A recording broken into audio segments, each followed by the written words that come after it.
Hello everyone. आज इस video में एक टॉपिक है कोऑर्डिनेट ज्योमेट्री। इस पे चर्चा होगी। ये क्लास 9th में भी है, 10th में भी है, 11 12 मतलब 9th से कोऑर्डिनेट ज्योमेट्री की शुरुआत होती है। तो आज एक परिचय कोऑर्डिनेट ज्योमेट्री पे होगी। इस वीडियो में लास्ट तक बने रहें। अगर हमारे चैनल पर नए हैं तो चैनल को सब्सक्राइब करें और बेल आइकन को भी बजा लें ताकि नए वीडियो का नोटिफिकेशन आपको मिलता रहे। तो आइए वीडियो शुरू करते हैं। तो कोऑर्डिनेट ज्योमेट्री के बारे में सर्वप्रथम एक फ्रांस के दार्शनिक थे, रेने देकार्ते। उन्होंने 17वीं सदी में बीजगणित का उपयोग ज्यामिति में कैसे किया जाता है उन्होंने बताया था। तो वहीं से इसकी शुरुआत से पहले यूक्लिड के ज्यामिति का ही हम जानते थे यूज। उसके बाद देकार्ते ने अपने किताब में इसका जिक्र किया और उसके बाद से ये कोऑर्डिनेट का यानी बीजगणित का ज्यामिति में कैसे दिखाया जाए, कैसे प्रयोग किया जाए, इसके बारे में उन्होंने विस्तृत अपनी किताब में लिखा हुआ है। तो उसी पर आज हम लोग चर्चा करते हैं। तो कोऑर्डिनेट ज्योमेट्री क्या है? तो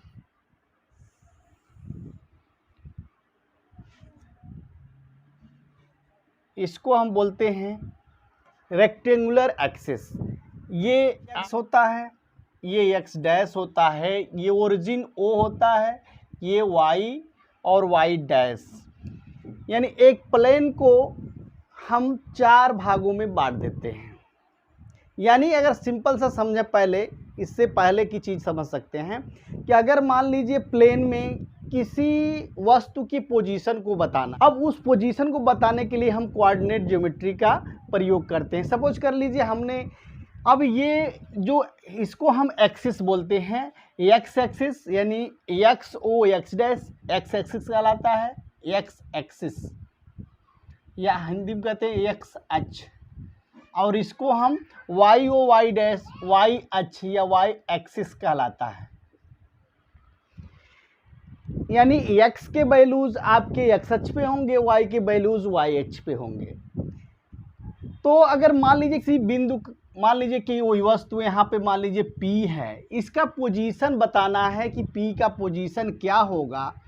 तो इस पोजीशन को हम कैसे ज्योमेट्री को के रूप में हम इसको दिखा सकते हैं, यानी इस कोऑर्डिनेट के रूप में क्या कैसे दिखा सकते हैं। तो देखिए ये वाई अक्ष के वाई अक्ष ये है, तो वाई अक्ष के पैरेलल एक हम परपेंडिकुलर ड्रा कर देंगे। मान लीजिए परपेंडिकुलर ड्रा कर रहे हैं। एक्स अक्ष को मान लीजिए ये आपका P है, एक्स अक्ष को M पे काट रहा है और वो से M की दूरी मान लीजिए क्या है, x है, और ये आपकी दूरी क्या है, y अक्ष के पैरेलल जो दूरी है मान लीजिए स्मॉल y है।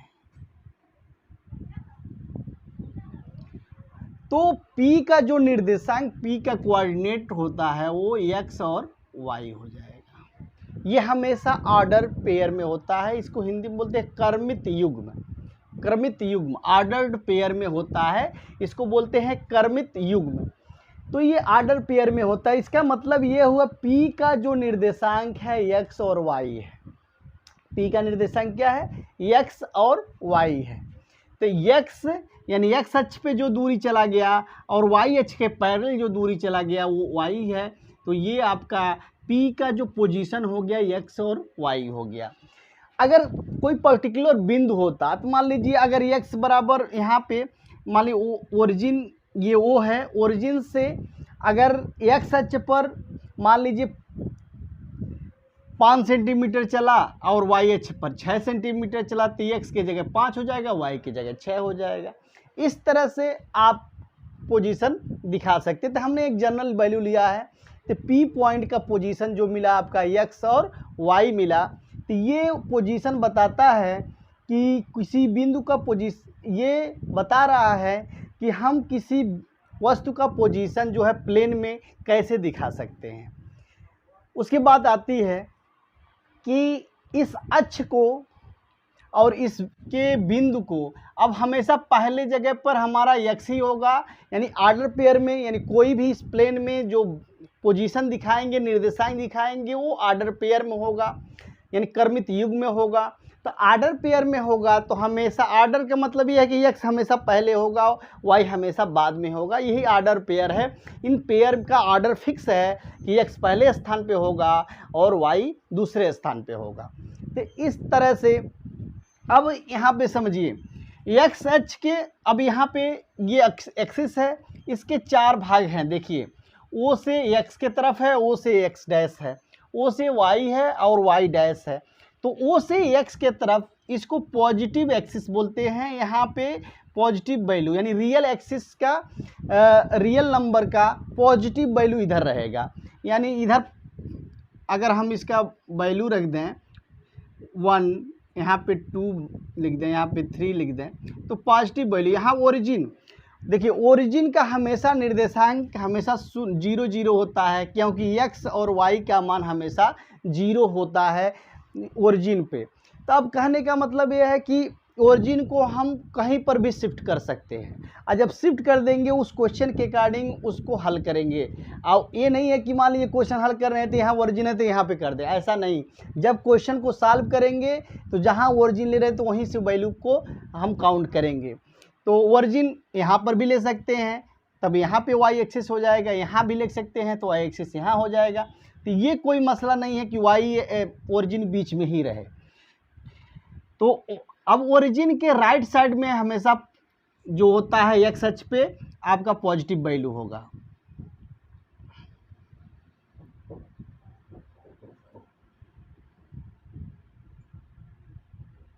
इस तरह से इधर आपका निगेटिव वैल्यू होगा।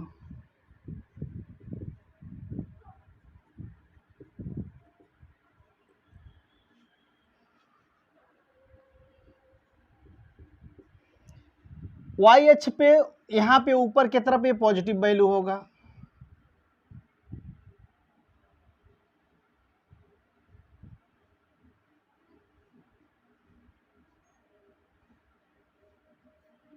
नीचे क्या होगा, निगेटिव वैल्यू होगा।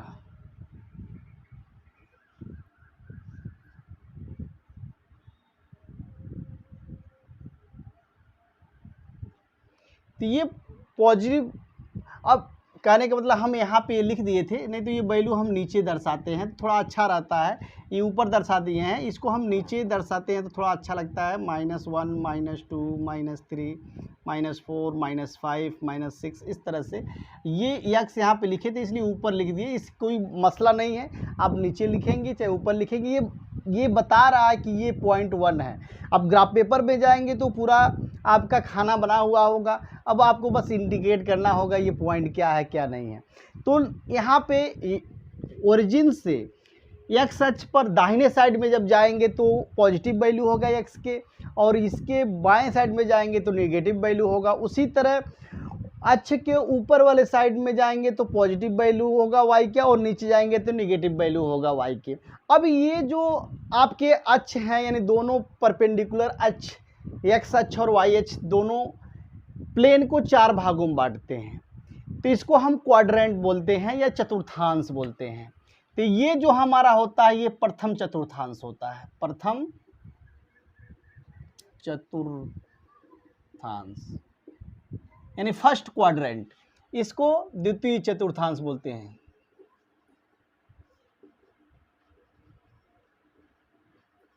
सेकेंड क्वाड्रेंट ये तृतीय चतुर्थांश है।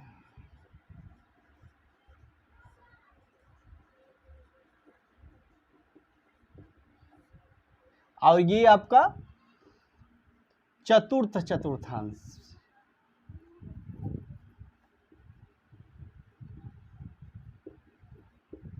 यानी ये first quadrant, second quadrant, third quadrant and fourth quadrant. तो ये आपके 4 भाग हो गए प्लेन की।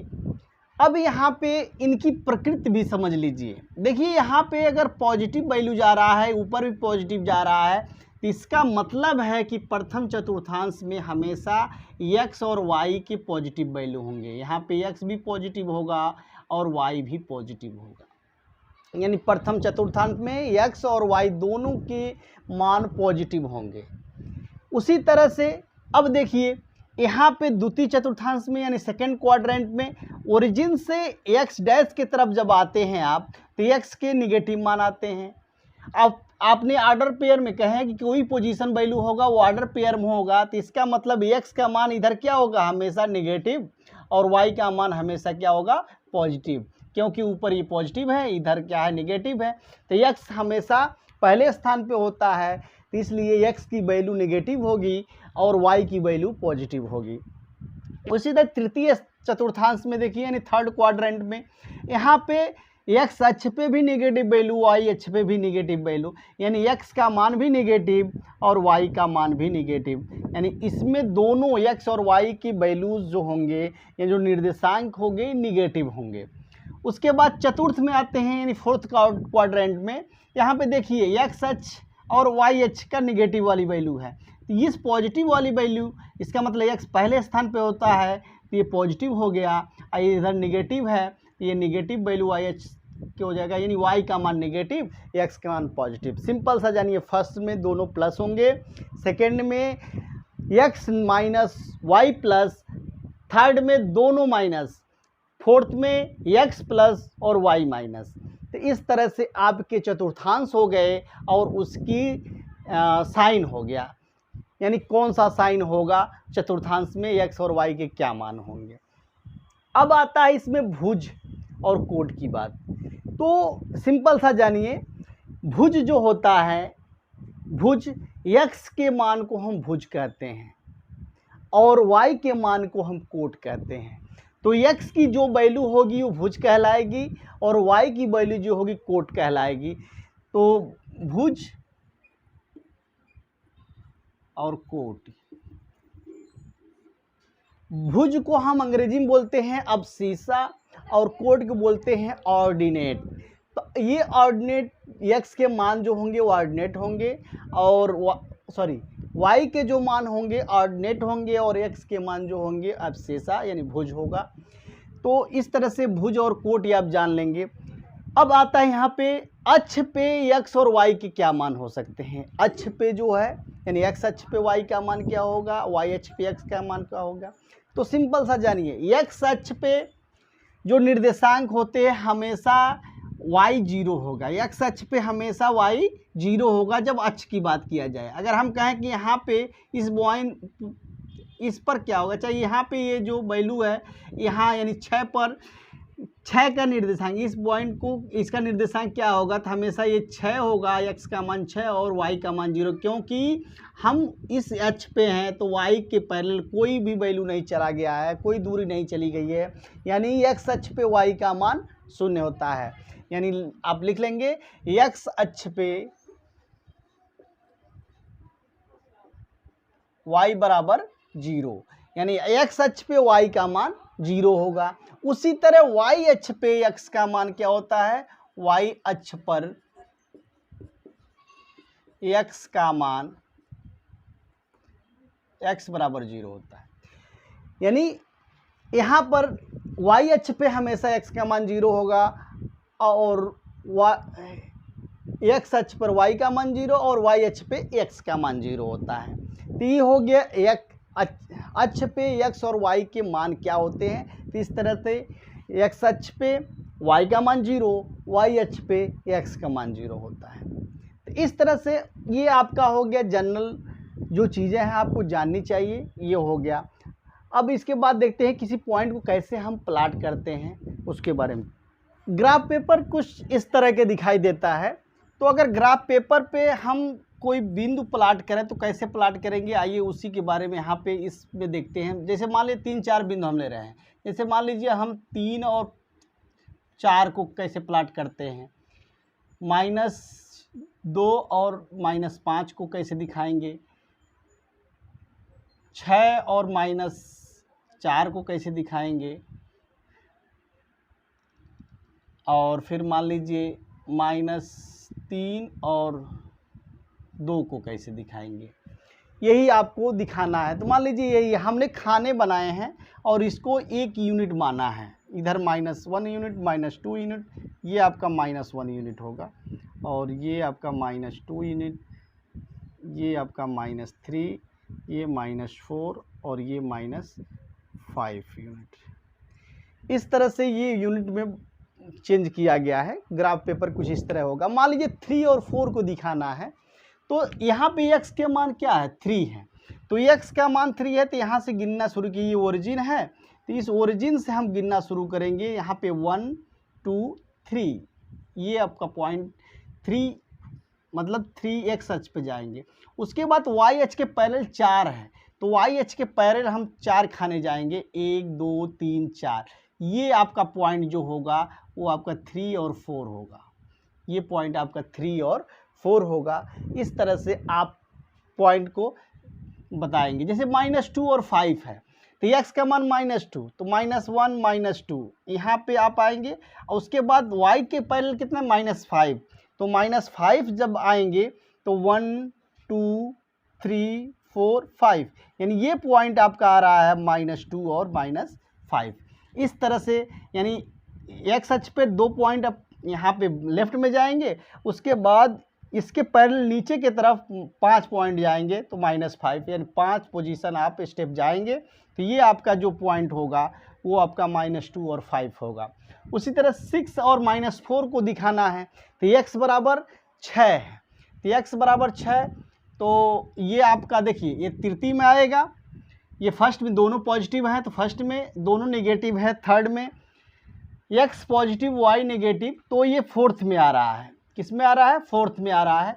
फोर्थ में एक और हम लिख ले रहे हैं, क्योंकि ये मान लीजिए 6, तो x बराबर 6, तो x पे हम 6 पोजीशन जाएंगे, और -4 का आ रहा है, तो 4 स्टेप डाउन नीचे जाएंगे, तो 6 यहाँ तक आपका 6 आ गया, यानी यहाँ ओरिजिन से गिनेंगे 1 2 3 4 5 6, ये 6। उसके बाद -4 है, तो नीचे की तरफ जाएंगे 1 2 3 4, यानी ये जो पोजीशन आया वो पोजीशन आपका 6 और -4 का आया।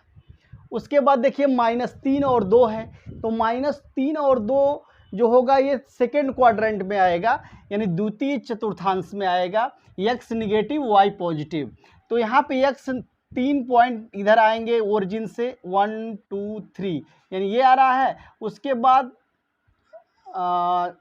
2 पॉइंट ऊपर जाएंगे 1 2, क्योंकि ये -3 और 2, ये पोजीशन आपका जो बता रहा है वो -3 और 2 को बता रहा है। इस तरह से हम क्या करेंगे, इसको प्लाट कर सकते हैं। कोई पॉइंट है तो कैसे ग्राफ पे प्लाट करेंगे, ऐसे हो गया।